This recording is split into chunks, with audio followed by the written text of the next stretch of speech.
Blood dripped from Officer Walters's split lip as he stared down the barrel of his own gun.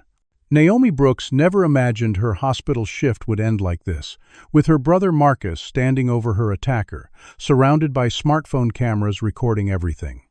The city would never be the same.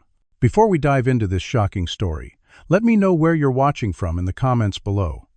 Hit that like button and subscribe if you want to see more stories about everyday heroes standing up against injustice. Now let's rewind and see how a dedicated nurse's ordinary day turned into a fight for justice that would shake an entire city to its core. Naomi Brooks moved through the bustling emergency room of Liberty Medical Center with practiced efficiency. Her dark curls pulled back tightly beneath her scrub-cap stethoscope, swinging around her neck as she checked vitals on her tablet. At 34, she had already worked at Philadelphia's busiest trauma center for 11 years, earning respect for her clinical skills and unwavering composure during the most chaotic situations. "Brooks, we need you in trauma too," called Dr. Patel, the attending physician who had become a mentor to Naomi over the years. This was her third straight 12-hour shift this week due to critical staffing shortages, but Naomi never complained. She merely nodded, set down her lukewarm coffee, and headed toward the trauma bay, where paramedics were wheeling in a middle-aged white man with multiple lacerations and a possible pneumothorax from a car accident. As Naomi cut away the man's blood-soaked shirt, she noticed the large swastika tattooed across his chest, along with various white power symbols inked on his arms. The patient, semi-conscious and in pain, focused on Naomi's face and began spewing racial slurs between labored breaths. Dr. Patel gave Naomi a concerned glance, but she maintained her professional demeanor, continuing to assess the collapsed lung with the same care she would show any patient. "Sir, I need you to try to remain calm. We're going to take care of you," she said evenly, inserting an IV line with expert precision. 3 hours later, after the emergency surgery stabilized the man and he was transferred to intensive care, Dr. Patel caught up with Naomi in the break room. "That was impressive work in there, especially given the circumstances," he said, handing her a fresh coffee. Naomi shrugged. "Every patient deserves the same level of care, regardless of who they are or what they believe." This was the ethos that had guided her career, though it hadn't always been easy to maintain. Liberty Medical Center served a diverse urban population, but its administration and senior medical staff remained predominantly white. Naomi had learned to navigate the subtle racism embedded within the hospital hierarchy, the way some doctors would double-check her work, but not her white colleagues, how patients sometimes requested another nurse upon seeing her, and the extra scrutiny she faced when applying for advancement opportunities. Just last month, she had been passed over for the charge nurse position, despite having more experience and better performance reviews than Heather Wilson, the white nurse who received the promotion. Director of Nursing Barbara Fleming had explained it away as Heather having leadership qualities that were difficult to quantify on paper, a justification that Naomi had heard in various forms throughout her career. After her shift finally ended at 8 that evening, Naomi drove her aging Toyota Corolla through the increasingly gentrified streets of her childhood neighborhood in West Philadelphia. 5 years ago, the corner bodega, owned by Mr. Washington for 3 decades, had become an artisanal coffee shop charging $6 for a latte. The basketball court, where her brother had spent summers perfecting his jump shot, was now a dog park, frequented by the neighborhood's newer, wealthier residents. Naomi pulled into the driveway of the modest 2-story home where she had grown up and now shared with her grandmother Eleanor Brooks, a retired schoolteacher who had raised Naomi and her brother Marcus after their parents died. At 78, Grandma Eleanor's arthritis made it difficult for her to live alone, and Naomi had moved back in 3 years ago when the symptoms worsened. The arrangement worked well for both of them. Eleanor maintained her independence in the home she had owned for 45 years, while Naomi could ensure she received proper care and medication. "That you, Naomi?" Eleanor called from the living room as Naomi entered, the smell of collard greens and cornbread filling the small house. "Yes, Grandma." "Sorry I'm late. Emergency came in right at shift change," Naomi replied, hanging her jacket on the hook by the door. She found Eleanor watching the local news, a story about increasing tensions between police and residents in their neighborhood after several controversial arrests. "Your brother called Eleanor," said, turning down the volume. "He's picking you up at 7 tomorrow for my birthday dinner. Says he has something important to discuss." Marcus Brooks, at 39, had taken a different path than his sister. After excelling in school and earning a scholarship to Penn Law, he had become a corporate attorney at one of the city's prestigious firms. He had moved to a luxury apartment downtown, driving a Tesla and wearing tailored suits. Yet, despite his success, Marcus remained deeply connected to his family and community, using his legal skills and connections to support various social justice initiatives, though always carefully balancing this work with the expectations of his corporate clients. As Naomi helped Eleanor to bed later that evening, she checked her phone and saw a text from Marcus. "Looking forward to tomorrow. Need your advice on something big." She smiled, knowing her big brother still valued her opinion despite his impressive career. The next morning, Naomi started her shift at 11, scheduled to finish at 7 that evening, just in time for her grandmother's birthday dinner. The emergency department was unusually quiet. Never say that out loud, nurses superstitiously warned each other, allowing Naomi to catch up on paperwork at the nurses' station. The relative calm was shattered at 4:30 when Naomi glanced out the ER entrance windows and witnessed a police officer violently throwing a young black teenager against the hood of a patrol car in the ambulance bay. The teen, who couldn't have been older than 16, was dressed in a school uniform, his backpack falling to the ground as the officer roughly handcuffed him. Without hesitation, Naomi set down her clipboard and hurried outside. As she approached, she recognized the officer, Ryan Walters, whose reputation in the black community was well known for racial profiling and excessive force. 2 years ago, he had been briefly suspended after a video surfaced of him using racial slurs during an arrest, but was quickly reinstated with minimal disciplinary action. The teenager's lip was bleeding, and he appeared disoriented as Officer Walters continued shouting at him. Naomi felt her heart rate accelerate, knowing the risks of intervening, but unable to stand by while a child was being brutalized. She straightened her scrubs, squared her shoulders, and walked directly toward the unfolding scene, her nursing credentials prominently displayed. The Philadelphia sun beat down on the asphalt as tension filled the air, creating a moment that would soon change everything for Naomi Brooks and everyone involved. "Excuse me, officer," Naomi called out firmly as she approached the patrol car, keeping her voice steady and professional. "I'm Naomi Brooks, charge nurse in the emergency department. This young man appears to be injured and in need of medical attention." Officer Ryan Walters turned toward her, his hand still firmly gripping the teenager's shoulder. He was tall and heavily built, with close-cropped blonde hair and cold blue eyes that narrowed as he assessed Naomi. "This is police business, nurse," he replied, emphasizing the last word with subtle disdain.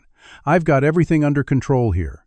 Naomi could see the teenager's school ID card that had fallen to the ground, DeAndre Williams, student at Benjamin Franklin High School. The boy's frightened eyes met hers briefly before looking down. He was just walking past the hospital, wasn't doing nothing. A woman called from the small crowd beginning to gather near the emergency entrance. "Officer, I can see he has facial injuries." Naomi persisted, maintaining her professional tone. "As a healthcare provider, I'm concerned about possible concussion or other trauma. Hospital policy requires that we evaluate anyone injured on medical center property." Walters scoffed, adjusting his grip on the handcuffs. This individual was observed behaving suspiciously in a high-crime area. When approached for questioning, he attempted to flee and resisted lawful commands. The coded language wasn't lost on Naomi. The high-crime area designation was often used to justify stopping black youth in virtually any urban neighborhood. "I wasn't running from nobody," DeAndre protested weakly. "I was just walking to my aunt's house from school." "Shut it," Walters snapped, pushing the boy harder against the car. "You want to add lying to an officer to your charges." Naomi noticed DeAndre's school uniform was torn at the shoulder, and blood was beginning to stain the collar of his white shirt. She reached into her scrubs pocket and retrieved her phone. "I'm going to document his injuries for our medical records," she stated calmly, beginning to take photos of DeAndre's face and the blood on his clothing. Several bystanders had also pulled out their phones, recording the interaction from different angles. Officer Walters's face flushed red. "Put that phone away immediately," he ordered, his voice rising. "You're interfering with a police investigation." Naomi stood her ground. "I'm performing my duties as a medical professional. This young man requires assessment for his injuries before transport." The crowd had grown to about 15 people, many filming with their phones. Someone muttered, "Here we go again with this racist cop." Walter's hand moved to rest on his holster, a gesture not lost on Naomi. This suspect was observed potentially casing vehicles in the hospital parking lot. "Unless you witness the entire interaction, nurse, I suggest you return to your patients inside." Naomi's patience wore thin as she watched DeAndre wince in pain. "His name is DeAndre Williams. He's wearing a school uniform and has a student ID. What exactly made him suspicious to you, Officer Walters?" The use of his name caught the officer off guard momentarily. Murmurs rippled through the growing crowd. "You know this officer?" someone asked loudly. "Everyone in West Philly knows Officer Walters," another voice responded. Walters took a step toward Naomi, closing the distance between them. "You're crossing a line, nurse. Last warning to back away and let me do my job." His breath smelled of coffee and mint gum, his body language increasingly aggressive. Naomi stood her ground but raised her hands slightly to show she wasn't being threatening. "I simply want to ensure this minor receives appropriate medical care for his injuries, which appear to have occurred during this arrest. I'm documenting this interaction, as is my right as a citizen and my responsibility as a healthcare provider." She continued taking photos with her phone.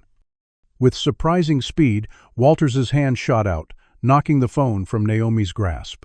It clattered to the asphalt several feet away. "That's destruction of property and assault," called out an elderly woman watching from nearby. More phones raised to capture the escalation. "You have no right to interfere with evidence collection." Walters growled, his hand now fully gripping his holster. Naomi maintained remarkable composure despite her racing heart. She took a single step toward her phone, which lay screen up on the ground. "I need to retrieve my property, officer. Don't move." Walters barked, but Naomi had already bent down to reach for her phone. What happened next seemed to unfold in slow motion for those watching. As Naomi's fingers touched her phone, Officer Walters grabbed her shoulder roughly. When she straightened up in surprise, his fist connected with her cheekbone in a vicious strike that sent her sprawling onto the pavement. "She was going for my weapon," Walters shouted immediately. An automatic justification that no one in the crowd believed. Gasps and shouts erupted from the onlookers. Naomi lay stunned on the ground, tasting blood where her teeth had cut the inside of her cheek. Her vision swam, pain radiating across her face as she tried to process what had just happened. DeAndre, still handcuffed against the patrol car, shouted, "She didn't do nothing. She was just picking up her phone." Walters ignored him, reaching for his radio to call for backup. "Assault on an officer at Liberty Medical Center, requesting immediate assistance." The crowd's mood shifted dangerously, anger rippling through the gathered witnesses. "We all saw what happened. That's assault. She's a nurse, man." Officer Walters drew his weapon, holding it at the ready position, but not directly aiming it. "Everyone stay back. This is an active crime scene." Naomi pushed herself up to a sitting position, her white scrubs now stained with blood from her face and dirt from the pavement. Her professional demeanor had been replaced with shock and disbelief. Through her dazed state, she was vaguely aware of someone recording close to her face, asking if she was okay, documenting her injuries. DeAndre remained handcuffed against the patrol car, tears streaming down his young face as he watched helplessly. The wail of approaching sirens filled the air. Naomi touched her cheekbone gingerly, feeling the swelling already beginning. In her 15 years of nursing, including a decade in emergency medicine, she had been cursed at, spat on, and even grabbed by combative patients, but never had she been assaulted by someone sworn to protect and serve. As she tried to clear her head, a sleek black Tesla screeched to a halt at the edge of the hospital parking lot. Through her blurred vision, Naomi recognized the tall figure emerging from the driver's side, her brother Marcus, arriving early to pick her up for their grandmother's birthday dinner. His expression transformed from confusion to rage as he took in the scene before him, his sister bleeding on the ground, a white police officer with drawn weapon, and a terrified, handcuffed teenager. Marcus Brooks moved with purpose toward the chaos, unaware that the next few minutes would change not only their lives, but the entire city of Philadelphia. Marcus Brooks covered the distance from his car to his injured sister in seconds, his tall frame moving with the focused intensity that had intimidated opposing attorneys in courtrooms across Philadelphia. At 39, he carried himself with the confidence of a man who had navigated both the streets of West Philadelphia and the corporate boardrooms of Center City. "Naomi," he called out, ignoring Officer Walters and kneeling beside his sister. "What happened? Are you all right?" His crisp navy suit contrasted sharply with the bloody scrubs and asphalt beneath them. Naomi gripped her brother's arm. "Marcus, be careful," she warned, her voice tight with pain. "It's Officer Walters. He punched me when I tried to help that boy." Blood trickled from the corner of her mouth, her right cheekbone already darkening with a bruise. Officer Walters immediately shifted his weapon toward Marcus. "Step back from the suspect." "Hands where I can see them." The officer's voice carried the edge of someone who felt his authority slipping. The crowd of hospital staff, patients, and passers-by had grown larger, nearly all with phones recording the unfolding drama. Marcus slowly rose to his full 6'3" height, keeping his body partially between the officer and his sister. His hands remained visible but not raised, a deliberate choice that communicated he was not submitting to intimidation. "My name is Marcus Brooks, Esquire," he stated with measured precision. "I'm an attorney with Hamilton, Prentice & Wang. That woman you just assaulted is my sister, a charge nurse at this hospital, and she appears to need immediate medical attention." Walters didn't lower his weapon. "I don't care if you're the district attorney. Step away from the suspect now, or you'll be arrested for interfering with police business." Marcus's expression remained impassive, though those who knew him well would recognize the dangerous calm that preceded his most devastating courtroom arguments. "Officer Walters, my sister was performing her medical duties. Multiple witnesses and video evidence appear to show you assaulting a healthcare worker without provocation. I strongly suggest you holster your weapon and call for a supervisor." The mention of video evidence caused Walters to scan the crowd nervously, suddenly aware of the dozens of phones pointed at him. His gun remained drawn, but uncertainty flickered across his face. As Marcus helped Naomi to her feet, something shifted in the siblings' expressions simultaneously, a flash of shared trauma that transported them 25 years into the past. They were children again, aged 14 and 9, sitting in the back seat of their father's sedan when police lights flashed behind them. Their father, Joseph Brooks, a respected high school mathematics teacher, had been pulled over for a broken taillight. What should have been a routine stop escalated when an officer claimed to smell marijuana.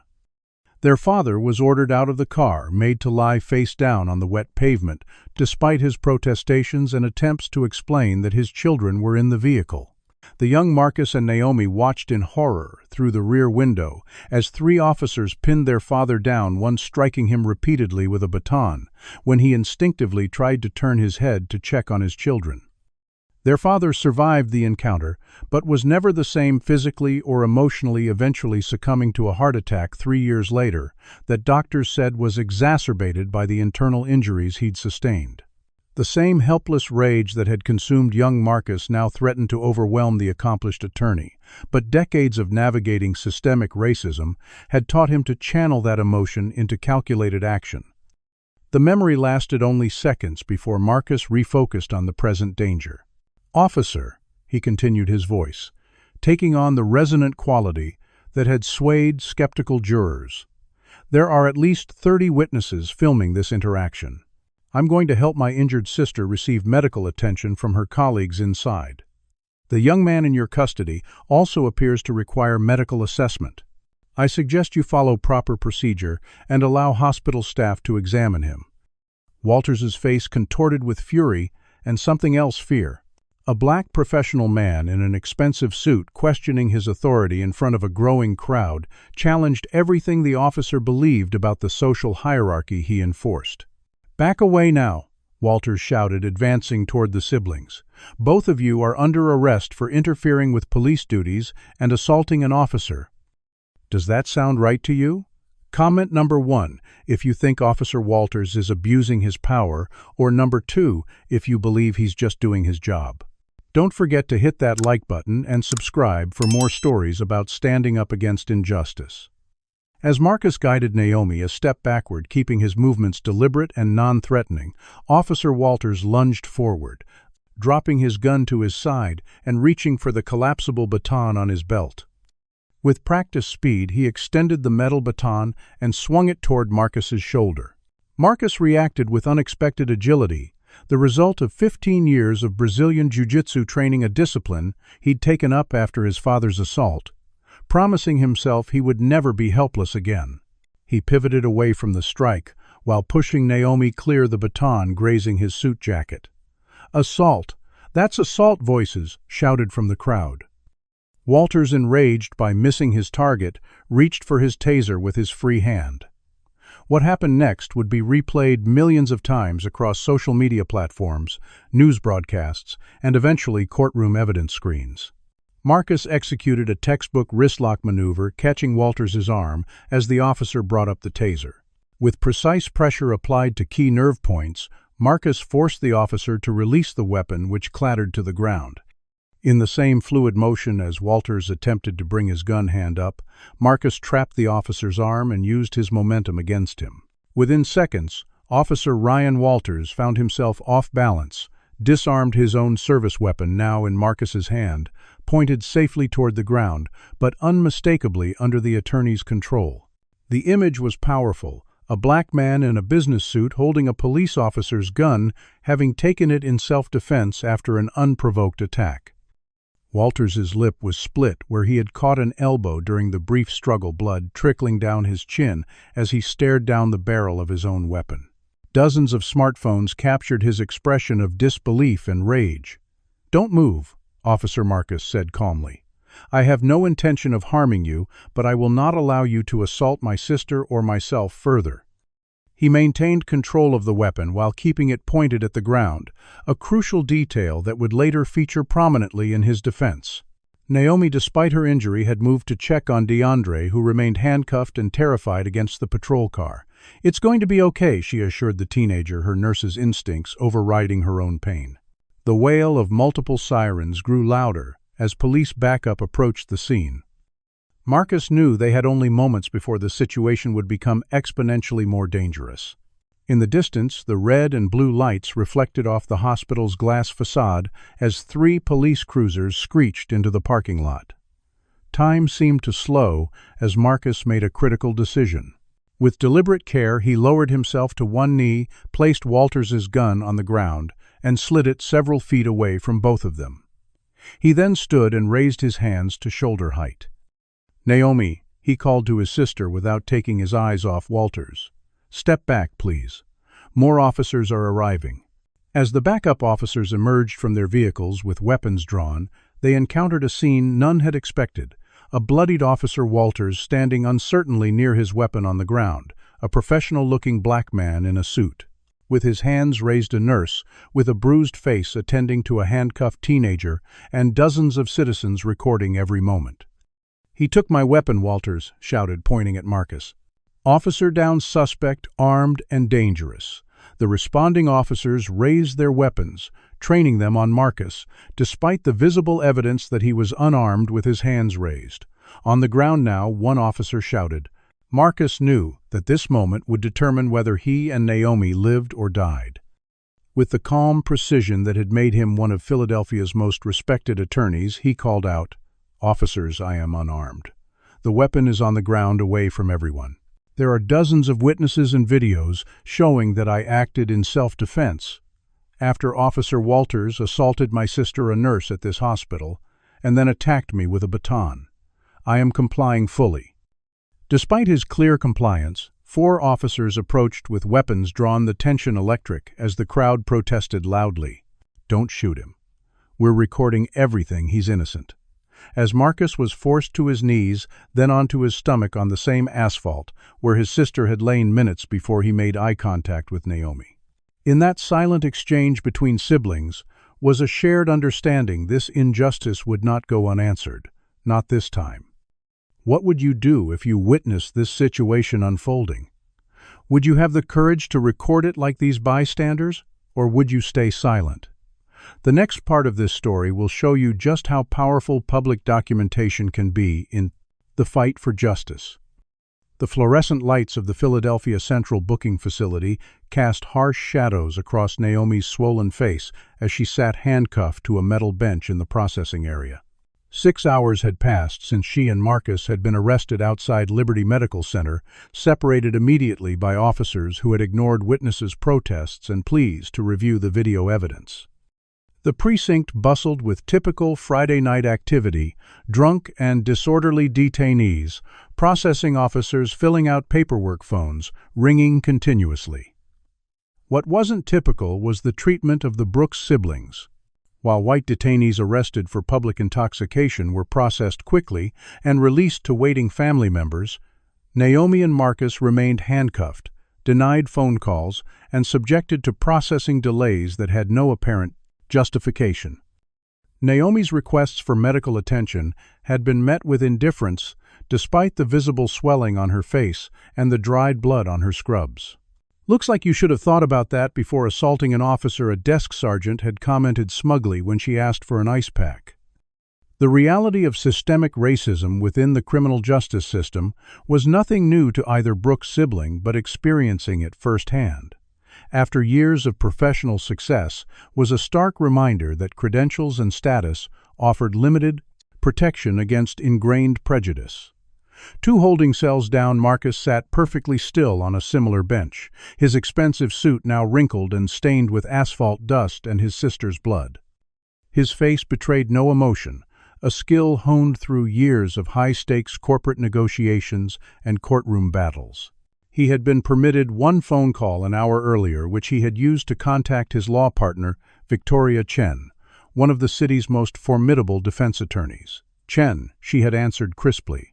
"Victoria, it's Marcus. Naomi and I have been arrested at Philadelphia Central booking. Officer Ryan Walters assaulted Naomi outside Liberty Medical Center, then attacked me when I intervened. I disarmed him in self-defense. They're charging us with assaulting an officer, resisting arrest, and attempting to take an officer's weapon." Victoria's sharp intake of breath was the only indication of her shock. "Are you injured?" "Is Naomi has facial injuries from being punched by Walters. I'm unharmed. There are dozens of witnesses and videos. It happened in the ambulance bay at Liberty. I'm on my way. Say nothing further to anyone. I'll bring the firm's criminal defense team." The line had gone dead, and Marcus had been returned to the holding area. Now as midnight approached the booking area, door swung open to reveal a petite Asian-American woman in her 40s, impeccably dressed in a charcoal pantsuit despite the late hour. Victoria Chen strode into the precinct with the confidence of someone who had never lost a major case, followed by 2 younger attorneys carrying legal briefcases. The desk sergeant straightened involuntarily as she approached. "I'm here for my clients, Marcus and Naomi Brooks," she stated, placing her business card on the counter. "I want them released immediately.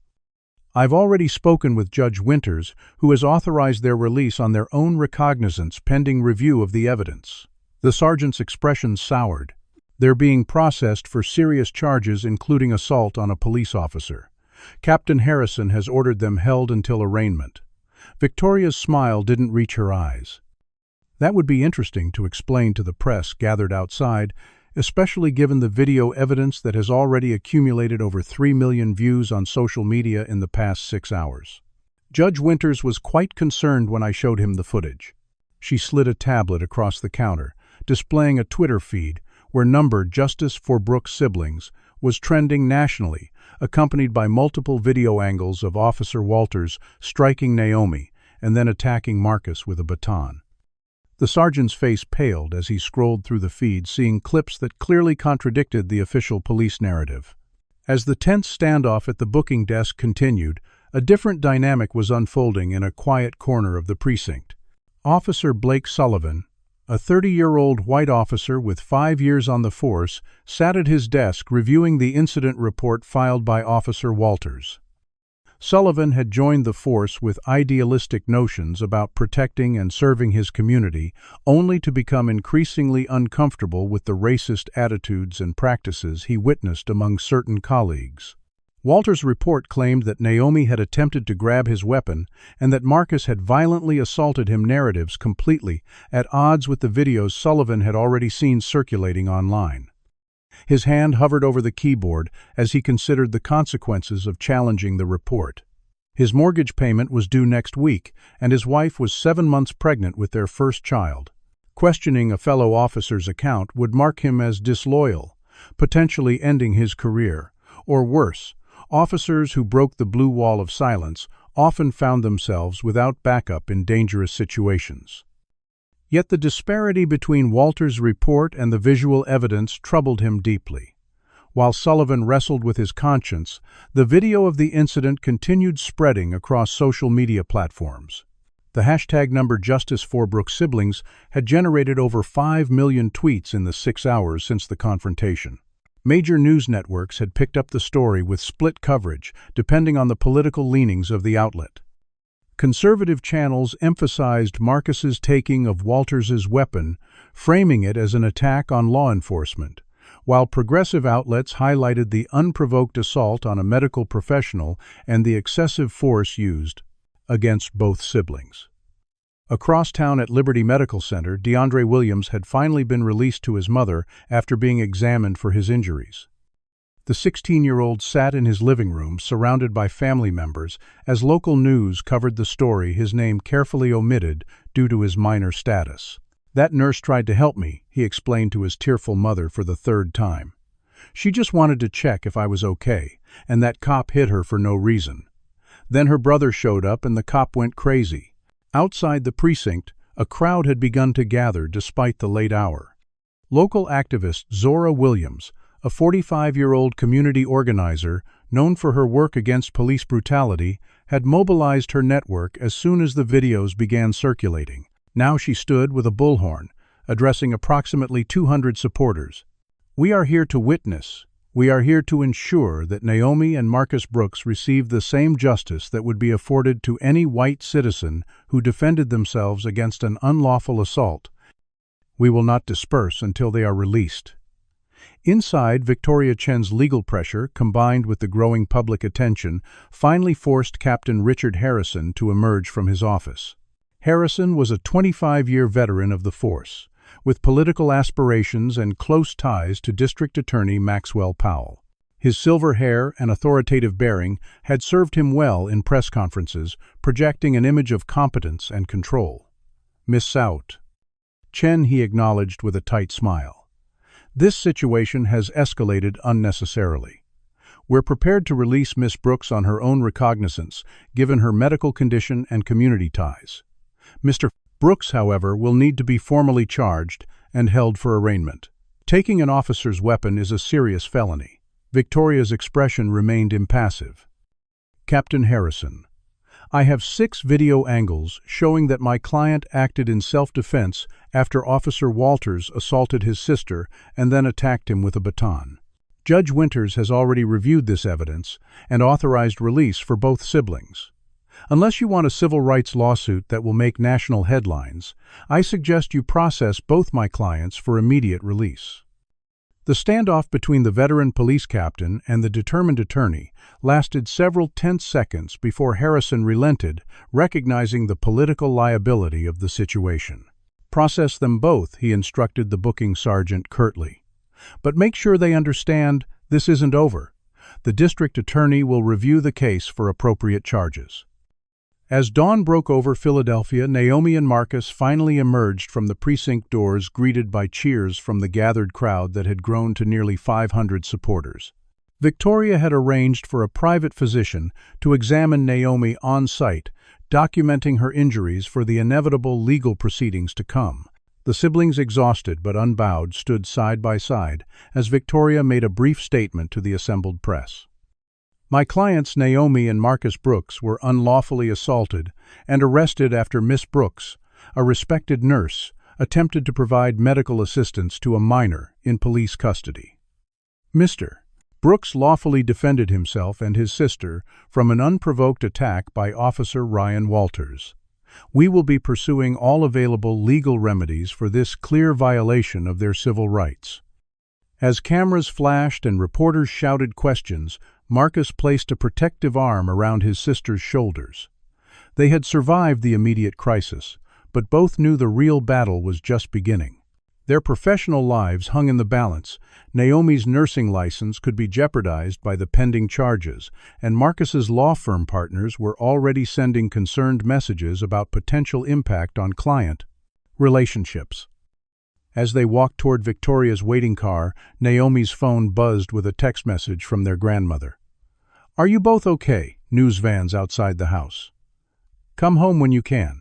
The personal and professional repercussions were already rippling outward their lives, forever altered by a moment of standing up against injustice. Neither sibling spoke as they slid into Victoria's car, the weight of what lay ahead settling heavily on their shoulders. But beneath the exhaustion and uncertainty, a steely resolve was forming. Their father hadn't had the resources or platform to fight back 25 years ago. They did.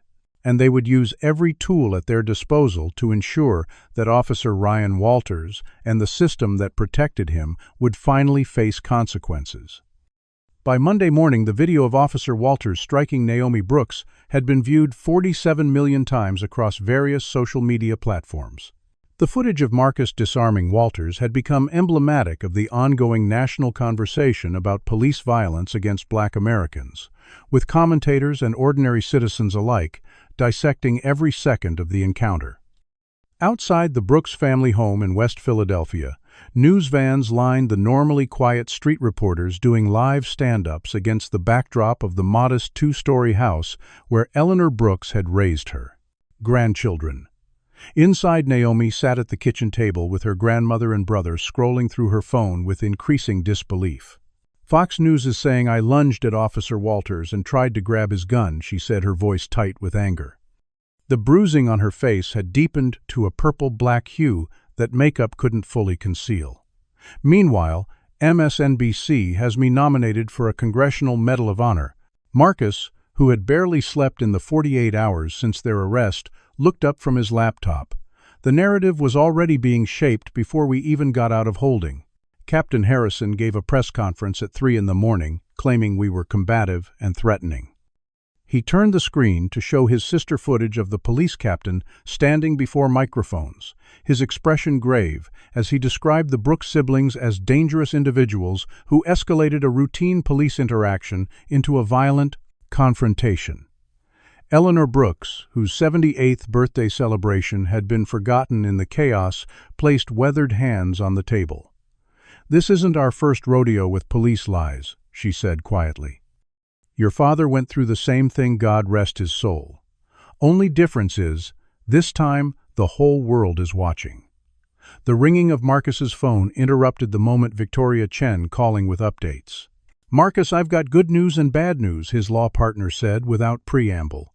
"The good news is that 3 more videos have surfaced showing clear angles of Walters throwing the first punch at Naomi and then attacking you with the baton.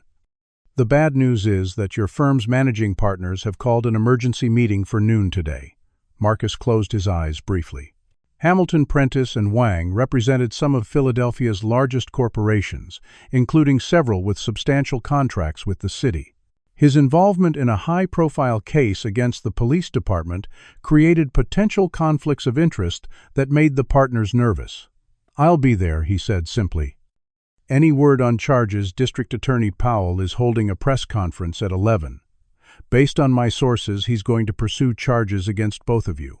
He's up for re-election next year and can't afford to look soft on attacks against law enforcement.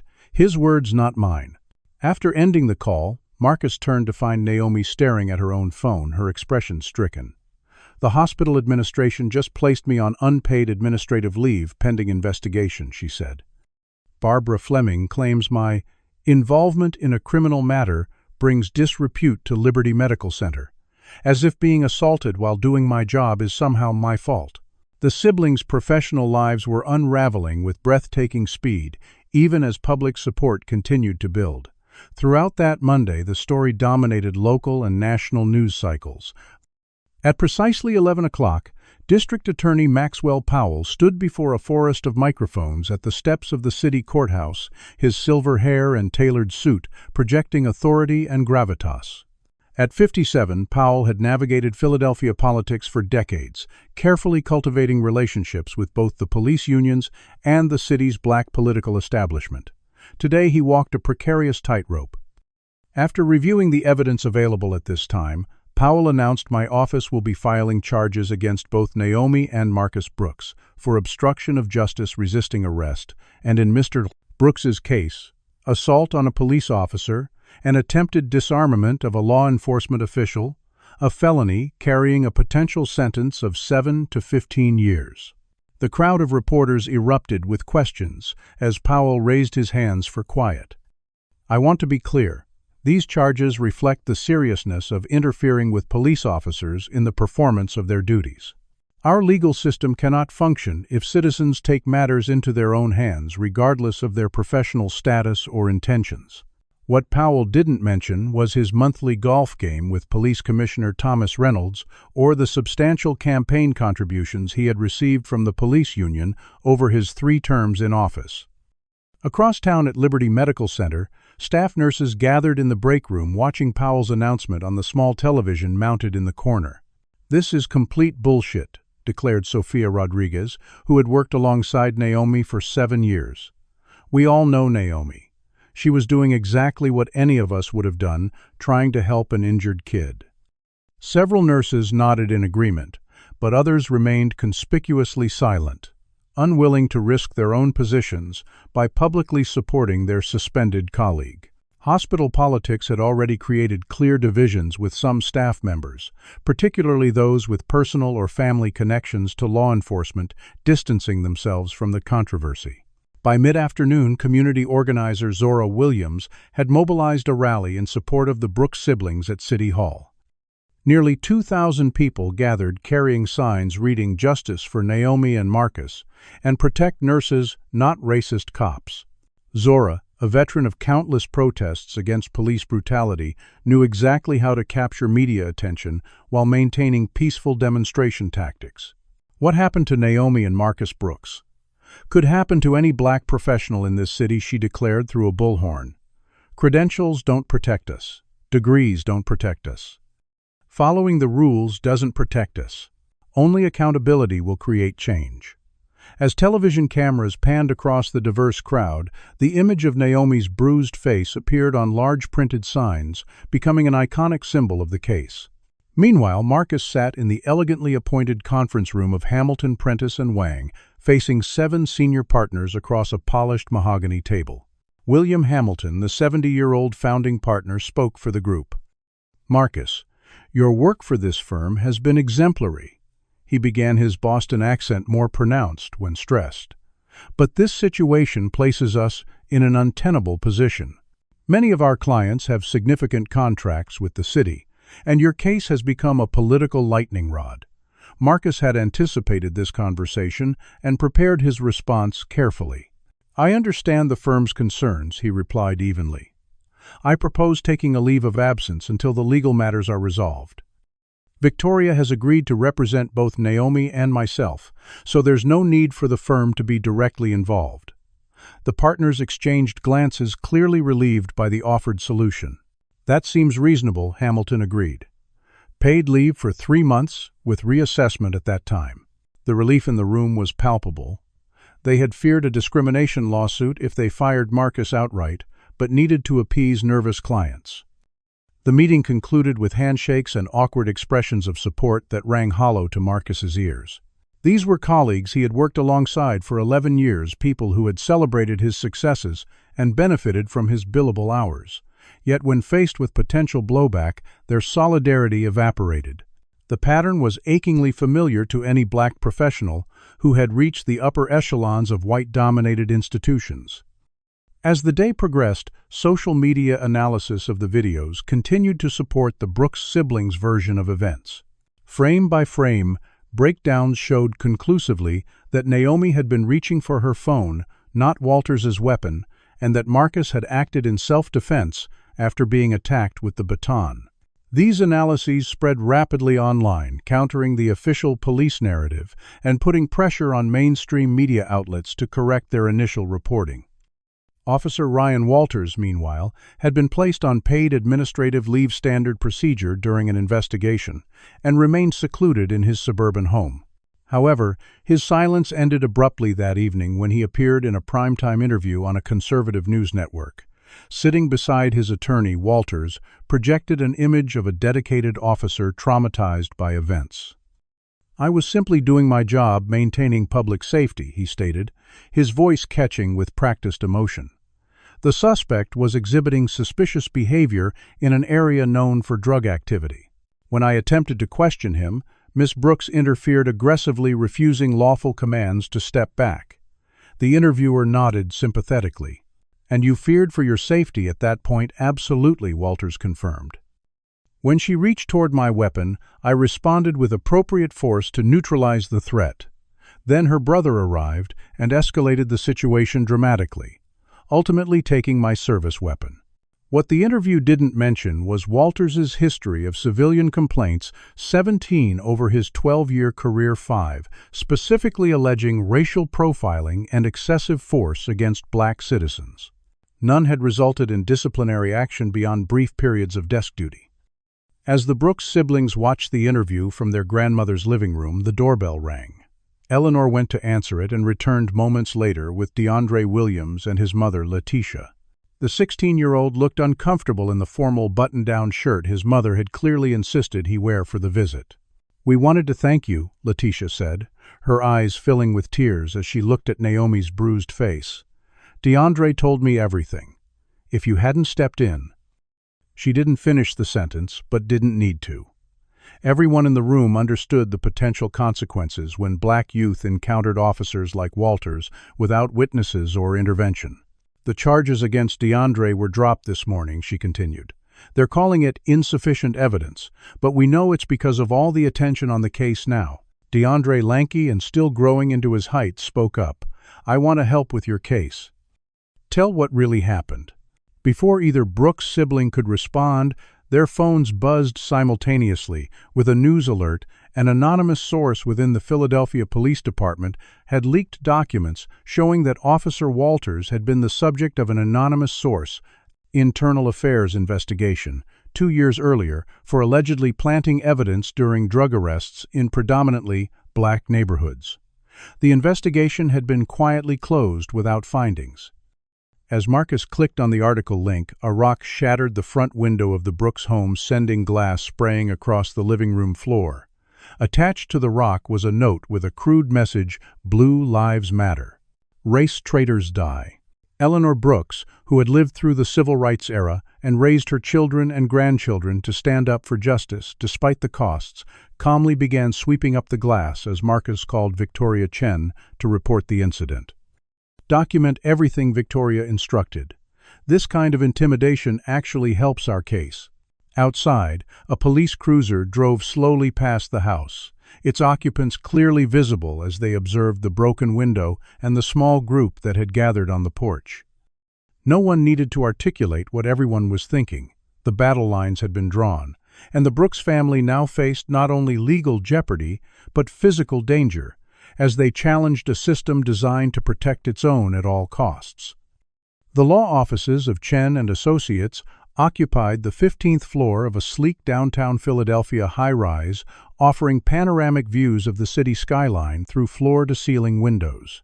3 days after the rock-throwing incident at the Brooks home, Marcus sat in Victoria Chen's corner office surrounded by stacks of manila folders and digital tablets displaying case files. His suit jacket hung on the back of a chair, his tie loosened as he pored over police reports with the methodical attention to detail that had made him one of the city's most effective corporate attorneys. "I've identified 14 excessive force complaints against Walters in the past 5 years," he said, passing a tablet to Victoria.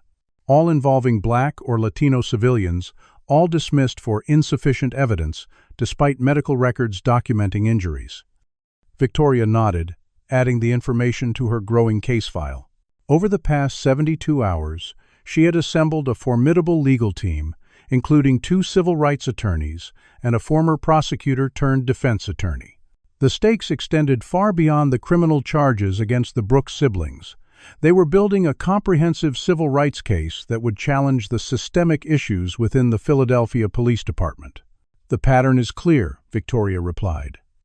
"But we need to establish that the department was aware of these incidents and failed to take appropriate action. That's where Officer Sullivan might be crucial." Blake Sullivan had contacted Victoria's office the previous day, expressing concerns about the official narrative and suggesting he had information about departmental practices relevant to the case. As a current officer willing to break ranks, his testimony could prove invaluable if he didn't back out.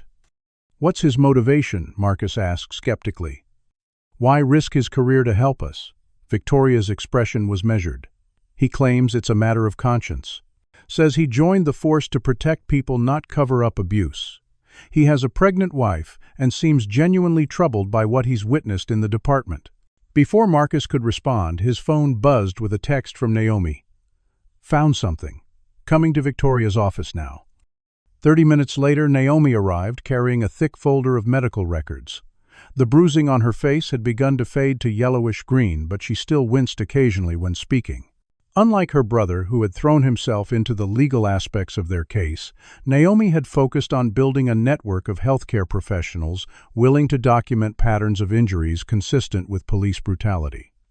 "I've been reaching out to ER nurses and physicians across the city," she explained, spreading the anonymized records across Victoria's conference table. "These are 23 cases from the past 18 months where patients reported injuries sustained during interactions with police. 8 specifically mentioned Officer Walters or officers from his precinct." She pointed to photographs showing bruising patterns consistent with baton strikes, overly tight handcuffs, and facial injuries similar to her own. Most never filed official complaints. They were too afraid of retaliation or didn't believe anything would change. Victoria studied the records with growing interest. This helps establish a pattern of behavior that goes beyond isolated incidents. We can use this to show that the department has been aware, or should have been aware, of ongoing issues. As the siblings worked with Victoria's team throughout that day, another investigation was proceeding across town. In the downtown offices of the Philadelphia Daily Inquirer, investigative reporter Miguel Sanchez sat across from a nervous Martha Simmons, a 78-year-old retired librarian who lived in an apartment overlooking the prominent Liberty Medical Center parking lot. "I saw everything from my window," Mrs. Simmons explained, her hands shaking slightly as she removed a digital camera from her purse. "I've been photographing birds on the hospital roof for years, have a nice telephoto lens. When I heard the commotion, I started recording." The footage from Mrs. Simmons's camera provided the clearest view yet of the incident, capturing crucial moments that other videos had missed, including Officer Walters whispering something to Naomi just before striking her and his hand moving toward his taser before Marcus disarmed him. "I tried calling the police department the day after it happened," Mrs. Simmons continued. "They took my information, but nobody called back. Then I saw Mr. Brooks on the news and decided to contact him directly." Miguel nodded encouragingly. "You're doing the right thing, Mrs. Simmons. This footage could be crucial evidence." The elderly woman looked around nervously. "My late husband was a police officer for 35 years. He'd be devastated to see what's happening now. Officers like Walters betray everything the badge is supposed to stand for." By late afternoon, Victoria Chen received an encrypted email from Officer Sullivan containing internal departmental communications about the Brooks case. The documents revealed a coordinated effort to control the narrative, including directives to officers about how to discuss the incident publicly and strategies for discrediting the siblings. Most damning was an email from Captain Harrison to senior officers, dated 3 hours after the incident. "Need to get ahead of this narrative immediately. Brooks siblings have significant professional standing and community connections. D.A. Powell is on board with pursuing maximum charges to make an example. Ensure all officers understand the approved version of events." Could the system really be this corrupt? If you've ever witnessed injustice and wondered if speaking up would make a difference, comment number 1. If you believe the law enforcement system generally works despite occasional bad actors, comment number 2. Hit that like button and subscribe to follow this story to its conclusion. Victoria immediately recognized the value of these documents for both the criminal defense and the potential civil case. This shows coordination at the highest levels, she told the Brooks siblings. They were crafting a false narrative before even completing a preliminary investigation. As they discussed the implications, Naomi's phone rang. DeAndre Williams's mother, her voice tight with urgency. "Someone's been driving past our house all day. Dark SUV, tinted windows." DeAndre recognized one of the men as an officer from when he was arrested. The intimidation tactics were escalating, targeting not just the Brooks family but anyone connected to the case. Victoria immediately arranged for private security for both families, adding the incidents to their growing documentation of potential witness tampering. While the legal team continued building their case, Marcus pursued another troubling lead. An anonymous online tip had suggested that Officer Walters maintained connections with several white nationalist organizations. Working with a digital forensics specialist from Victoria's firm, Marcus uncovered Walters's participation in private online forums where he had posted under a thinly veiled pseudonym, sharing derogatory content about black citizens and specifically discussing techniques for justifying use of force against non-compliant subjects in high-crime areas, coded language for racial profiling. "We can definitively tie this account to Walters," the forensics specialist confirmed. IP address matches his home computer, and he used the same password pattern he uses for his departmental accounts. The discovery added another dimension to the case, not just an isolated instance of excessive force, but evidence of deep-seated racial animus informing Walters's policing practices. By evening, the various threads of investigation were beginning to converge into a disturbing pattern that extended far beyond a single violent incident. Victoria's financial research team had uncovered connections between Captain Harrison District Attorney Powell and Blackwater Correctional Services, a private prison corporation that had donated substantially to Powell's political plows campaigns. Blackwater operated 3 facilities in Pennsylvania and benefited directly from aggressive prosecution policies that disproportionately impacted Black and Latino communities. "Follow the money," Victoria murmured, as she reviewed the financial disclosures. Harrison fast-tracks arrests in certain neighborhoods, Powell pursues maximum charges and sentencing, and Blackwater profits from the resulting incarcerations. The siblings' case was expanding from individual self-defense to exposing a systemic web of corruption and racial, targeting a much more dangerous proposition for everyone involved. As if to underscore that danger, Victoria received a call from Miguel Sanchez at the Inquirer. "Mrs. Simmons just called me in a panic," the reporter explained. 2 men, claiming to be from the police department, came to her apartment suggesting she might be misremembering what she saw and offering to clarify her statement before it becomes public. She refused to let them in, but she's terrified. Victoria immediately dispatched a member of her team to escort Mrs. Simmons to a secure location, recognizing that the elderly witness's testimony could prove crucial in court. The pattern of intimidation suggested that powerful forces were working to undermine the case from multiple angles. As midnight approached, the Brooks siblings finally left Victoria's office, escorted by private security to Marcus's apartment downtown, which they had determined was more secure than their grandmother's house for the Muller night. Both were physically and emotionally exhausted, but driven by a sense of purpose that transcended their personal situation. D.A. Powell's office called while you were in the restroom, Victoria told Marcus as they waited for the elevator. "They're offering a deal, all charges dropped against Naomi, if you plead guilty to assaulting Officer Walters. 3 years probation, no jail time, but you'd lose your law license." Marcus's expression remained impassive, but Naomi immediately shook her head. "Absolutely not. We're not letting them separate us or make you the scapegoat." Victoria nodded in agreement. "It's a transparent attempt to split your united front and neutralize the most legally dangerous opponent, a Black attorney, with the skills to challenge the system from within." As they rode the elevator down to the parking garage, Naomi squeezed her brother's hand. "Remember what Grandma always says, half justice is no justice at all." Marcus nodded, fatigue evident in his eyes but determination undiminished. "We're seeing this through all the way." Neither sibling fully grasped yet just how dangerous that commitment would become or how high the stakes would rise in the days ahead. The investigation had already uncovered corruption, extending to the highest levels of Philadelphia law enforcement, with powerful financial interests involved. Those with the most to lose would not relinquish their power without a fight, and they had already demonstrated their willingness to operate outside the law to protect themselves. What other secrets would come to light as the Brooks siblings and their growing alliance of supporters continued to pull at the threads of this case, and at what personal cost would justice eventually be served? What would you risk to expose? Corruption in your community.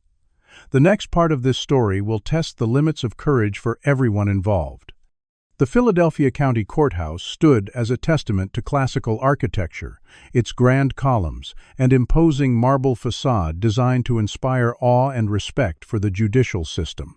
On the morning of the preliminary hearing, that symbolism rang hollow for Naomi and Marcus Brooks as they climbed the steps flanked by Victoria Chen and renowned civil rights attorney Clarence Washington, whom Victoria had brought onto the Pranger case. Reporters shouted questions from behind barricades as protesters on both sides chanted competing slogans.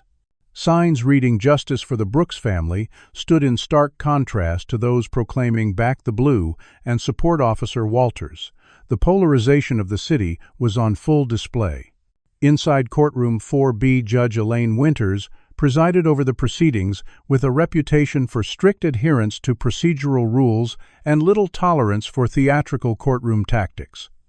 At 67, she had seen decades of cases come through her courtroom and was known for her impartiality, if not always for leniency. The prosecution table was occupied by Assistant District Attorney Rebecca Morgan, a sharp young prosecutor handpicked by D.A. Powell to handle the high-profile case. Conspicuously, Powell himself was absent, maintaining political distance while directing strategy from behind the scenes. As the hearing began, ADA Morgan laid out the prosecution's case. "Your Honor, the evidence will show that Officer Ryan Walters was performing his lawful duty when he was obstructed by Naomi Brooks, who then reached toward his service weapon, necessitating defensive action by the officer. When Marcus Brooks arrived, he escalated the situation and violently disarmed a police officer in the line of duty, a serious felony that undermines public safety and the rule of law." Clarence Washington rose for the defense, his 6'4" frame and deep baritone voice commanding immediate attention. At 65, Washington had argued civil rights cases before the Supreme Court and represented victims of police brutality across the country for 4 decades. "Your Honor, the defense will demonstrate that Officer Walters assaulted Miss Brooks without provocation while she was performing her duties as a medical professional, when Mr. Brooks lawfully attempted to protect his sister from further assault. Officer Walters attacked him with a deadly weapon, his police baton, forcing Mr. Brooks to act in self-defense. Furthermore, we will show evidence of a coordinated effort by the police department to falsify reports and intimidate witnesses." The first prosecution witness was Officer Walters himself, dressed in his formal police uniform, despite being on administrative leave. He recounted a version of events that contradicted the video evidence, claiming that Naomi had been aggressive and non-compliant and had reached toward my holster in a threatening manner. During cross-examination, Clarence Washington methodically dismantled Walters' testimony, displaying video footage on the courtroom screens that clearly showed Naomi reaching for her phone on the ground, not toward the process officer's weapon. Officer Walters Washington asked, his tone measured but relentless, "Can you explain how Mrs. Meshand Brooks could have been reaching for your weapon when this video clearly shows her bending to retrieve her phone that you had knocked from her hand?" Walters shifted uncomfortably. "The video doesn't show the full context. I perceived a threat based on her movements and body language." Washington then displayed a side-by-side comparison of Walters' written report and the video timeline, highlighting numerous discrepancies. "Your report states that you identified yourself and asked Miss Brooks to step back 3 times before any physical contact. The video shows you struck her less than 10 seconds after her initial approach.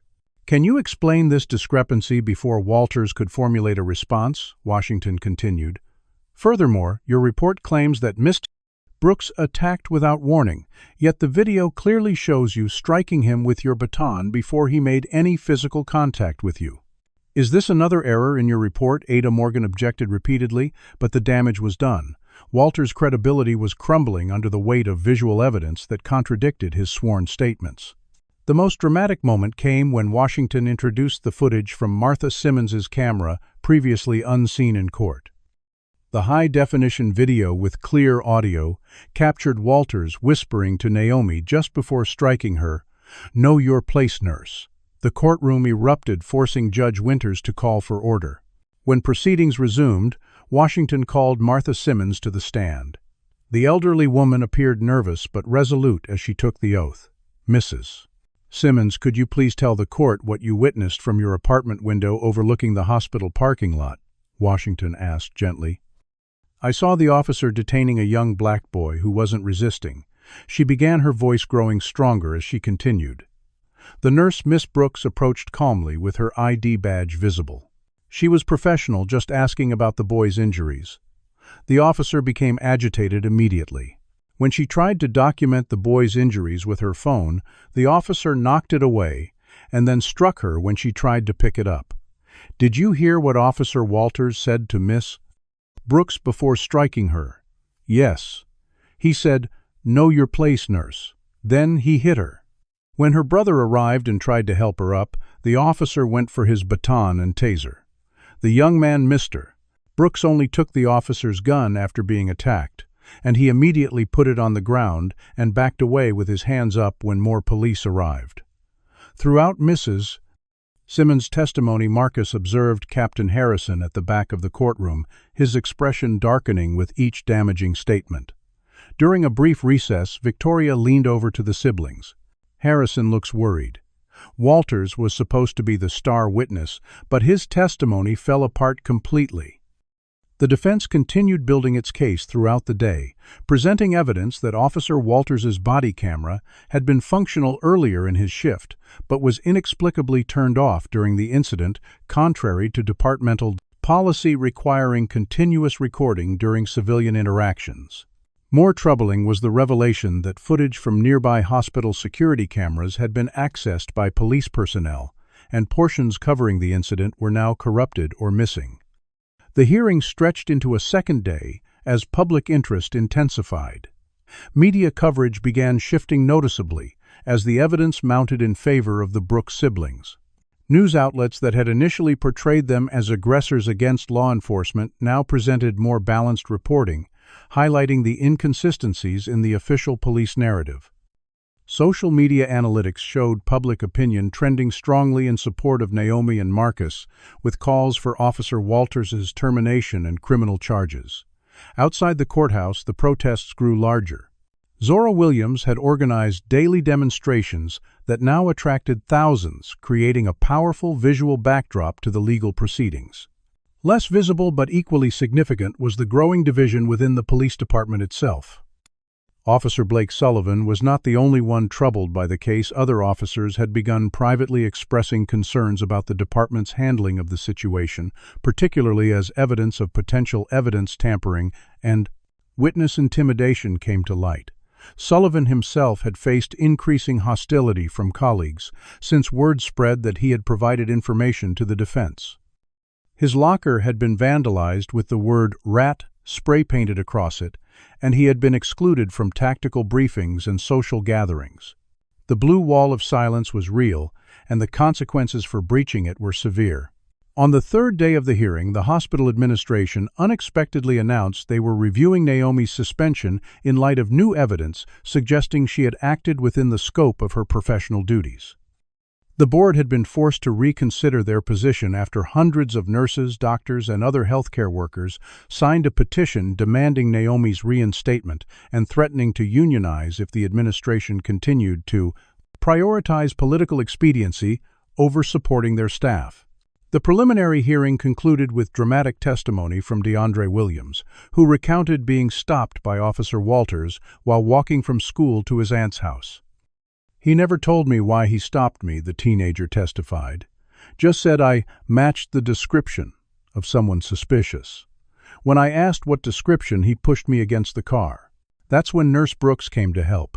By the final day, even ADA Morgan appeared to recognize the weakness of the prosecution's case.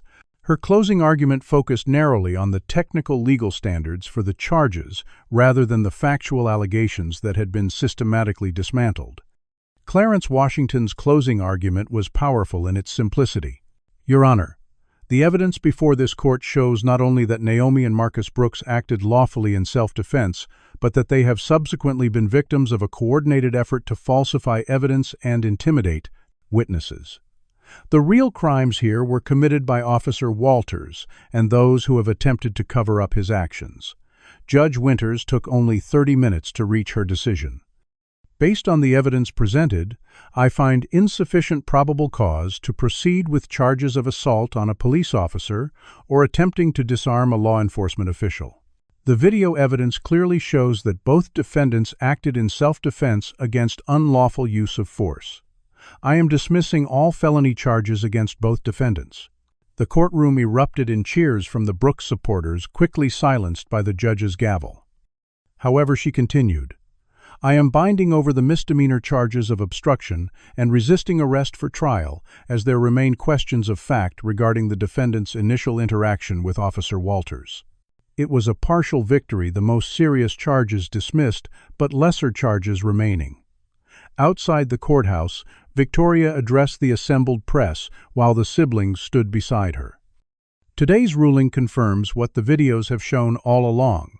Naomi and Marcus Brooks acted lawfully to protect themselves from an unprovoked assault by Officer Walters. We will continue to fight the remaining charges and pursue all available remedies for the violations of my client's civil rights." As the legal team and the Brooks siblings departed through the media scrum, Captain Harrison could be seen in urgent conversation with D.A. Powell, who had finally appeared now that damage control was necessary. The political calculus was shifting rapidly as public opinion consolidated behind the Brooks siblings and questions emerged about the department's handling of the case. Back at Victoria's office, the legal team was cautiously celebrating the dismissal of the felony charges when the breaking news alert appeared on all their phones simultaneously: Officer Ryan Walters found dead in apparent suicide. The room fell silent as Victoria quickly pulled up the news report. According to police sources, Walters had been found in his apartment with a self-inflicted gunshot wound and a note expressing remorse for unspecified actions. The timing hours after his testimony had been discredited immediately raised questions. Marcus and Naomi exchanged troubled glances, both thinking the same thing but neither willing to voice it aloud. Walters's death was suspiciously convenient for those who might be implicated if he decided to cooperate with investigators. To save himself. The jubilation of their legal victory evaporated, instantly replaced by the sobering realization that the stakes had escalated beyond anything they had anticipated. What had begun as a case of self-defense against police brutality had evolved into something far more dangerous, a direct challenge to a system of power and corruption that would go to extraordinary lengths to protect itself. And now, with Walters dead, the narrative could be rewritten yet again, potentially casting the Brooks siblings as villains who had driven an officer to take his own life. The battle was far from over. In fact, it had just entered a new and more treacherous phase. The death of Officer Ryan Walters sent shockwaves through Philadelphia, instantly transforming the already contentious case into a powder keg of accusations and conspiracy theories. Within hours of the news breaking, the Brooks siblings found themselves at the center of a new storm of suspicion. Breaking police sources.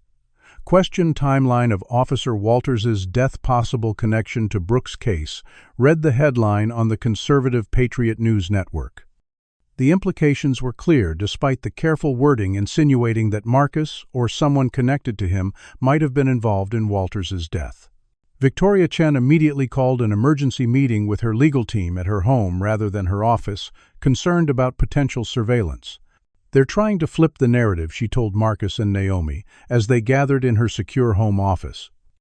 "Walters goes from perpetrator to victim, and you become the villains driving a good officer to suicide, or worse, somehow responsible for his death." Clarence Washington nodded grimly. "It's a classic deflection strategy. The timing is extremely convenient for those who stood to lose the most if Walters started talking to save himself." The medical examiner's preliminary report, released the following morning, indicated that Walters had died from a single gunshot wound to the head, with the time of death estimated between 8 and 10 p.m. the previous evening, approximately 4 hours after the conclusion of the preliminary hearing. A handwritten note found beside the body read simply, "I can't live with what I've done. The pressure is too much. I'm sorry for everything." By noon, news outlets reported that police had found a bottle of whiskey and prescription anxiety medication at the scene, supporting the suicide narrative. What the initial reports didn't mention, but Victoria's sources later confirmed, was that the handgun used was not Walters's service weapon, which remained in police custody following the incident with Marcus, but an ST.OB, unregistered firearm, with no documented connection to the officer. The plot thickened when toxicology results showed minimal alcohol in Walters's system, despite the half-empty whiskey bottle and no trace of the anxiety medication allegedly found at the scene. Most suspicious was the angle of the gunshot wound, which forensic experts privately told Victoria was unusual for self-inflicted injuries. Yet, before these inconsistencies could be fully investigated, Captain Richard Harrison held a press conference on the steps of police headquarters, his expression appropriately somber as he addressed the assembled media. "The Philadelphia Police Department is mourning the loss of Officer Ryan Walters, a 12-year veteran of the force who served this community with distinction," Harrison declared. "While we cannot comment on the ongoing investigation into his death, we can confirm that Officer Walters had been subjected to extreme stress and public vilification following an incident that was taken out of context and weaponized against him. The department stands by our assessment that Officer Walters acted within protocol during his interaction with Naomi and Marcus Brooks." The thinly veiled implication that the Brooks siblings bore responsibility for Walters's death ignited a firestorm on social media and divided the city further. Despite the dismissal of the felony charges, the narrative was shifting in dangerous ways for the siblings. That afternoon, Marcus received a call from District Attorney Powell. "In light of Officer Walters's tragic passing, I am prepared to dismiss all remaining charges against your sister," Powell said smoothly. "As for the obstruction charge against you, I'm willing to reduce it to a misdemeanor with community service and no permanent record if you agree not to pursue civil claims against the department or the city." The offer was transparently self-serving. An attempt to make the case disappear before further investigation could implicate others in the department. Marcus declined politely but firmly, understanding that accepting the deal would effectively end their pursuit of accountability. Powell's tone chilled. "Mr. Brooks, I would strongly reconsider if I were you. This situation has become volatile, and continued litigation serves no one's interests. Officer Walters has paid the ultimate price. Perhaps it's time for healing rather than further division." The threat was subtle but unmistakable.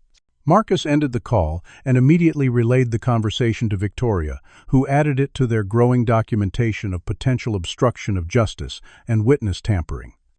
As the Brooks siblings navigated the treacherous new developments, they faced escalating personal consequences. Anonymous threats flooded their email accounts and social media profiles, ranging from racial slurs to explicit death threats. Race: traitor cops die. Lawyers die. To read one particularly disturbing message sent to Marcus's professional email. "We know where your grandmother lives," said another. Victoria arranged for enhanced security at Eleanor Brooks's home and advised both siblings to stay at secure locations with private protection. Marcus's leave of absence from his firm was beginning to look increasingly permanent as partners distanced themselves further from the controversy.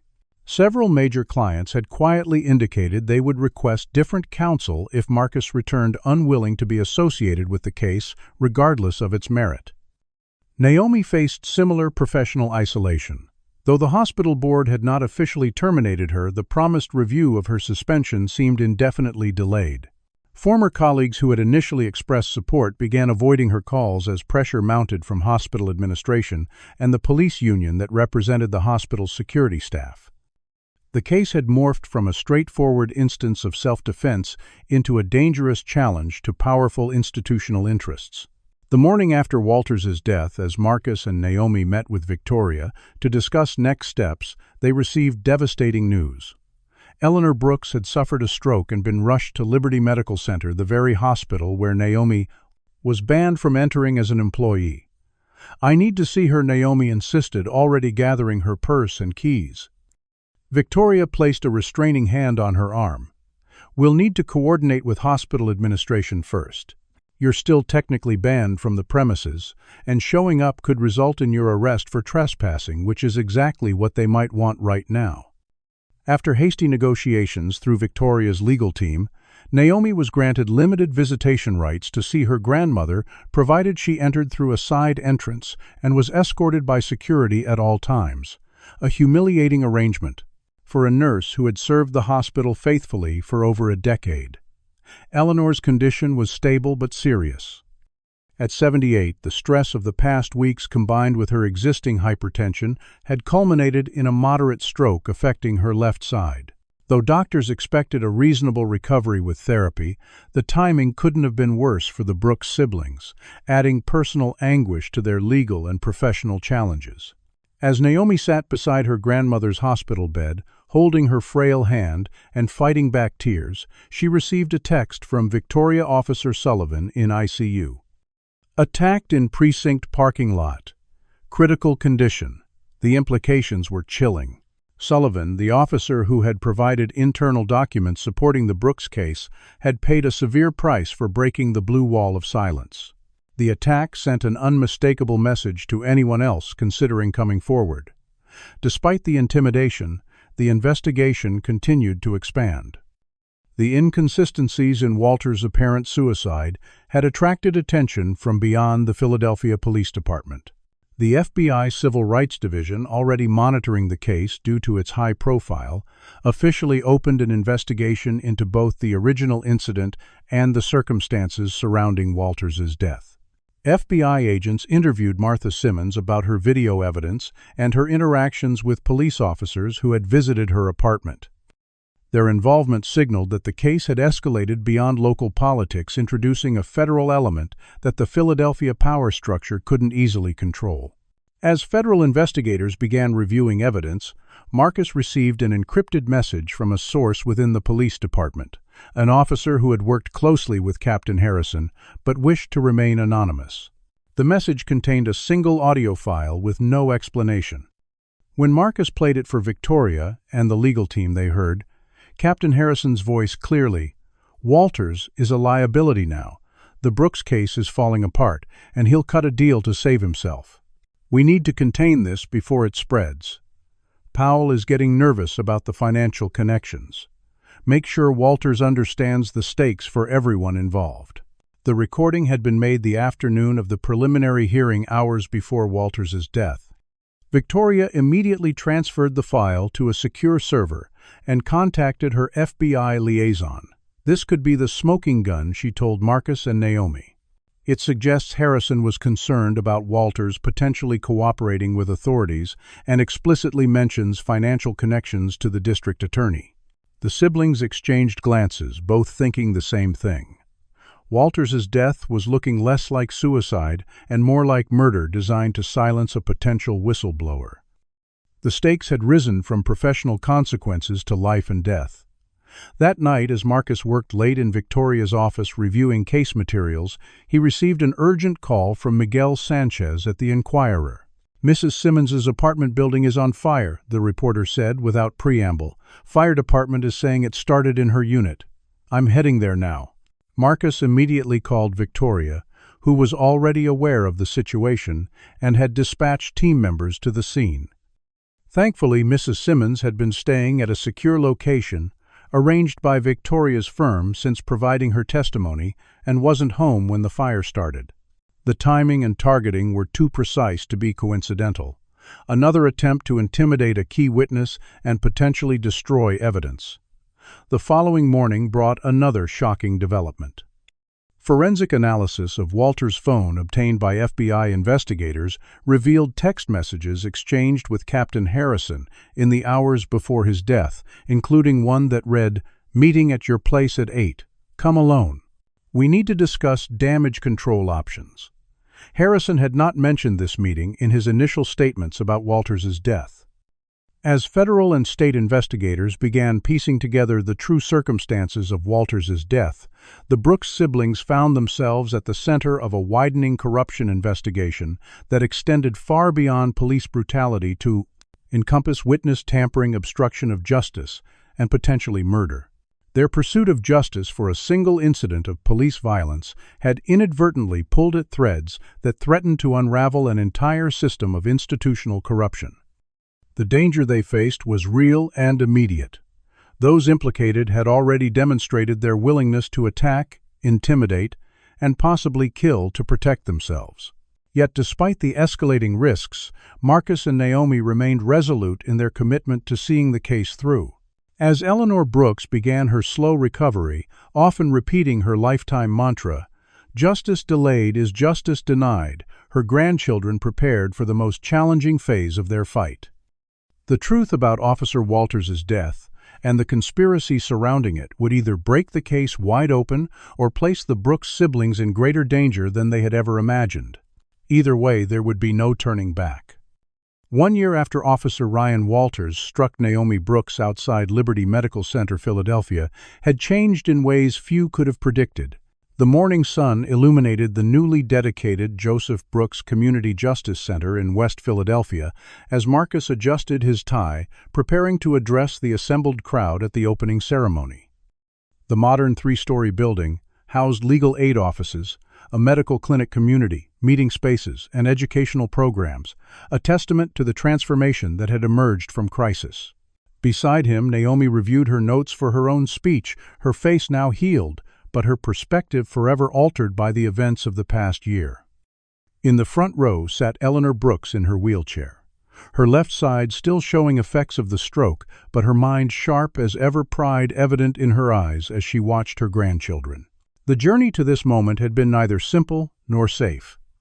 In the weeks following the discovery of evidence suggesting Captain Harrison's involvement in Walters' death, the case had expanded dramatically. Marcus and Victoria Chen had presented the incriminating audio recording and text messages to FBI investigators who quickly obtained warrants for Harrison's electronic devices and financial records. What they uncovered was more extensive than anyone had anticipated, a complex web of corruption connecting the police department, the district attorney's office, and Blackwater Correctional Services. The dramatic arrest of Captain Richard Harrison had occurred during a police department press conference where he had been defending his officer's conduct. FBI agents had entered from the rear of the room, reading him his rights before a stunned audience of reporters and fellow officers. The charges included evidence tampering, witness intimidation, obstruction of justice, and conspiracy to commit murder in the death of Officer Ryan Walters.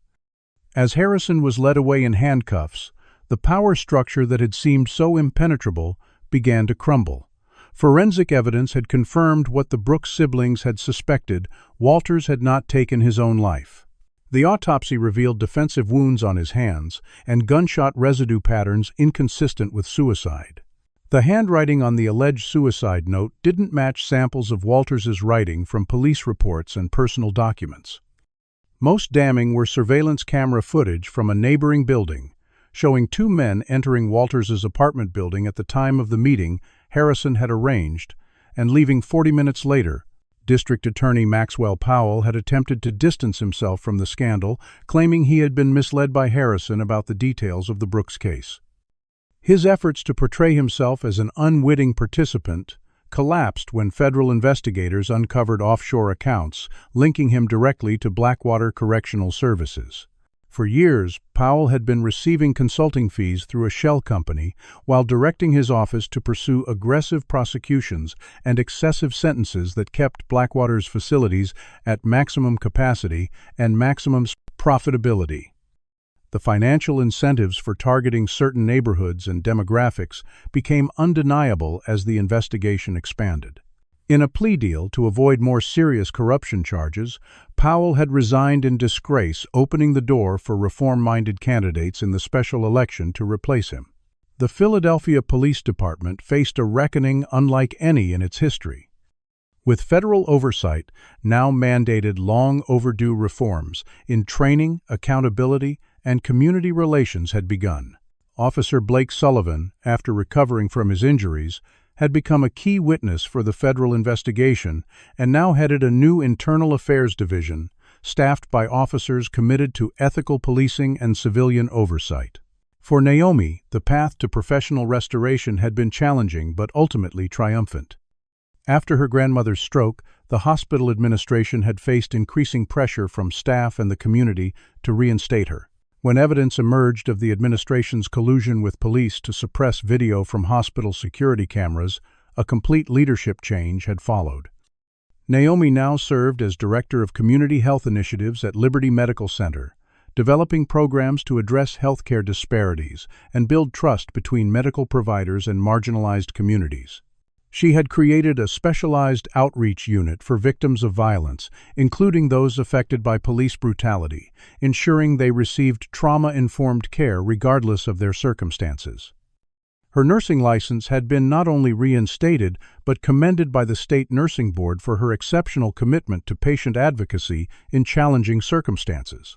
Marcus's legal career had taken an unexpected but fulfilling turn. While his position at Hamilton, Prentice and Wang had indeed been casualties of his stand against injustice, he had found his true calling in civil rights law. Working alongside Victoria Chen, who had become both mentor and partner, he now headed the legal division of the Brooks Justice Initiative, the nonprofit organization the siblings had established with the settlement funds from their successful civil suit against the city. The financial compensation, while substantial, had never been their primary goal. More important were the institutional reforms mandated by the settlement agreement, body camera requirements, civilian review of use of force incidents, transparent disciplinary procedures and community involvement in police, training and oversight. DeAndre Williams, the teenager whose detention had sparked the original confrontation, had blossomed under the mentorship program established by the Brooks Initiative. Now 17 and preparing for college with a full scholarship created in the Brooks family name, he had become an eloquent advocate for youth justice reform, speaking at schools and community centers about knowing your rights and the May. Importance of civic engagement. Martha Simmons, whose courage in coming forward with her video evidence had proven crucial, had been honored as Citizen of the Year by the Philadelphia Inquirer. Despite the arson attack on her apartment, later proven to be orchestrated by officers loyal to Harrison, she had never wavered in her testimony. Now residing in a new apartment provided through the settlement funds, the elderly woman had become a beloved figure in the movement for police accountability, proving that courage knew no age limit. As Marcus stepped to the podium to address the gathered community members, city officials, and media representatives, he reflected on the extraordinary journey from that moment of crisis in the hospital parking lot to this day of possibility and hope. 1 year ago, he began, "My sister and I stood against injustice because we had no other choice. We didn't set out to expose corruption or transform systems. We simply refused to accept that brutality and racism should go unchallenged, even when challenging them came at great personal cost." He gestured toward the community center behind him. "This building stands not as a monument to our family, but as a resource for everyone who continues to face systemic barriers to justice, healthcare, education, and opportunity. It bears our Father's name because he taught us that true justice isn't about punishment. It's about creating communities where everyone is valued, protected, and empowered." After the ceremony, as attendees mingled during the reception, Naomi found herself face-to-face with a young police officer who had been injured during a community event the previous week. She had treated his wounds at the hospital, not immediately recognizing him as part of the new cadet class that Officer Sullivan had helped train, with emphasis on de-escalation and community engagement. "Miss Brooks," he said, somewhat nervously extending his hand. I just wanted to thank you again for your care at the hospital and to say that your case, what you and your brother did, it's part of why I joined the force. I wanted to be part of the change." Naomi shook his hand, noting the sincerity in his eyes. "Officer Diaz, right. How's the arm healing?" "Much better thanks to you," he replied with a smile. "Some of us are trying to rebuild trust one interaction at a time. It's not easy with the department's history, but we're committed to doing better." The exchange represented the possibility of healing and transformation that had seemed impossible a year earlier. Not naive reconciliation that ignored real harm, but the careful building of new relationships based on accountability, respect, and shared commitment to community well-being. As the afternoon progressed, Marcus found a quiet moment with his grandmother on the center's rooftop garden, which offered a panoramic view of the neighborhood where they had grown up. "Your grandfather would be so proud," Eleanor said, squeezing her grandson's hand. "Your father, too." Marcus nodded, emotion tightening his throat. "We couldn't have done any of this without you, Grandma. Your strength has guided us our whole lives." Eleanor's eyes sparkled with characteristic wisdom. "Remember what I always told you, both justice isn't a destination, it's a practice. What you've accomplished here is remarkable, but the work continues. Systems don't transform overnight, and power never concedes without constant vigilance." Marcus understood the truth in her words. The changes in Philadelphia were significant but fragile, requiring ongoing commitment from everyone involved to ensure they took root and flourished. The Brooks Justice Initiative was just beginning its work, with programs addressing police reform, healthcare access, legal representation, and educational opportunity, all the interconnected systems that either supported or suppressed true community well-being. As evening fell and the opening celebration wound down, Naomi and Marcus stood together on the steps of the center, named for their father, watching community members of all ages explore the new facilities. Children played in the education center while their parents consulted with legal aid volunteers. Elderly residents participated in a healthcare screening clinic that Naomi had organized. Young adults gathered in the technology lab to work on community journalism projects, documenting neighborhood history and current challenges. "We've come so far," Naomi said softly. "But there's still so much to do." Marcus nodded, placing an arm around his sister's shoulders. "One case, one community, one day at a time, that's how change happens." Their personal journey had transformed into a movement larger than themselves, building on the work of countless activists before them and creating foundation for those who would continue the struggle for justice long after them. The siblings had discovered that true justice wasn't found in courtrooms alone, but in the patient, persistent work of community building and system change. It required not just courage in moments of crisis, but sustained commitment through years of both setbacks and progress. As they watched the diverse group of Philadelphia residents coming together in the space they had helped create, Naomi and Marcus Brooks recognized the most important lesson of their ordeal. Justice at its core was about restoring and strengthening the bonds between people that systems of oppression sought to break. Their stand against a single act of police brutality had evolved into something far more powerful. A vision of community where safety came not from force and fear, but from mutual respect, accountability, and care for one another's well-being. What was your most powerful takeaway from this story? Comment below with the moment that resonated most deeply with you. Did it change how you think about justice in your own community? Like and subscribe if you want more stories about everyday heroes fighting for change against powerful systems. Share this with someone who needs to be reminded that one person standing up for what's right can create waves of transformation. Thank you for joining me on this journey through a difficult but ultimately hopeful story of courage, perseverance, and the power of community to redefine justice. True justice requires more than just courtroom victories. It demands systemic change and community healing. Naomi and Marcus Brooks showed us that standing against injustice often comes at great personal cost, but remaining silent costs society even more. Their journey reveals how deeply racism can be embedded within institutions where a single incident of police brutality connected to broader patterns of corruption and discrimination. The siblings' refusal to accept the convenient plea deals demonstrates how justice cannot be compromised or divided. It must be pursued completely or not at all.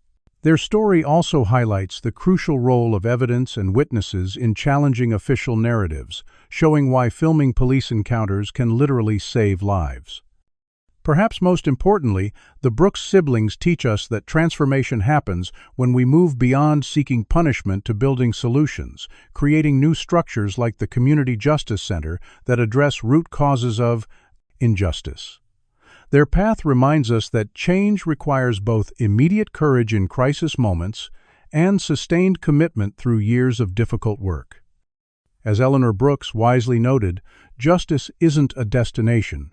It's a practice that demands constant vigilance against the forces that would undermine it. The legacy of their struggle shows that true justice lies in strengthening the human connections that systems of oppression attempt to break. What moment in this story resonated most deeply with you? Was it Naomi standing up for DeAndre despite the risks Marcus disarming Officer Walters to protect his sister? Or perhaps the community coming together to create lasting change after tragedy? I'd love to hear your thoughts in the comments below. Have you ever witnessed injustice and had to decide whether to speak up or stay silent? What gave you the courage to act, or what held you back? Your experiences matter in this ongoing conversation about justice in America.